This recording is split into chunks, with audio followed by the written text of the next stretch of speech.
ঢাকা অভিমুখী আন্তনগর যমুনা এক্সপ্রেস রাজধানীর তেজগাঁও এলাকার মাছের আড়তের সামনে লাইনচ্যুত হয় সকালে। 2 ঘন্টায় সেটি মেরামত করে আবারও কমলাপুরে ফেরত নেওয়া হয়। এরপরই আবারও চালু হয় লাইনটি। রেল কর্তৃপক্ষ জানিয়েছে, দুর্ঘটনার পর দ্রুততম সময়ের মধ্যে ট্রেন চলাচল স্বাভাবিক করা হয়েছে।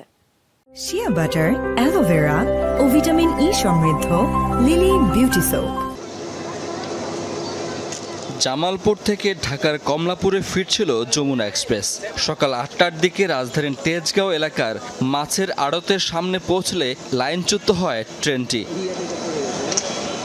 কোচের একটি যন্ত্রাংশ ভেঙে এই দুর্ঘটনা ঘটে বলে জানায় রেল কর্তৃপক্ষ। তবে এতে কেউ হতাহত হয়নি। ঘটনার পরই এটি মেরামতের কাজ শুরু করে কর্তৃপক্ষ। ক্ষতিগ্রস্ত কোচটি নিয়ে যাওয়া হয় তেজগাঁও স্টেশনে।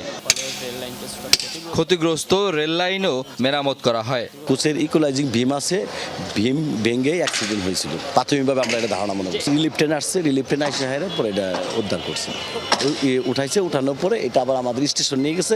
স্টেশন থেকে এটা পরে ঠিক করে মেরামত করে পরবর্তীতে এটা আবার আমরা সতর্ক করেছি।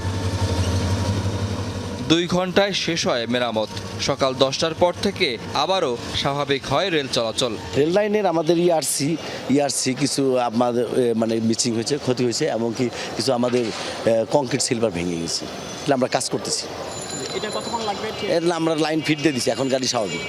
ঘটনার পর এই লাইনের অন্যান্য অংশ ঘুরে দেখা যায় এখনও নানা স্থানে রেল লাইনের ভগ্ন দশা। লোহার পাতে মরচে ধরেছে, কোথাও নড়বড়ে নাট বল্টু। অনেক জায়গায় 2টির বদলে রয়েছে একটি নাট, তাই রয়ে গেছে নিরাপত্তা ঝুঁকি। শাকিল হাসান, যমুনা নিউজ, ঢাকা।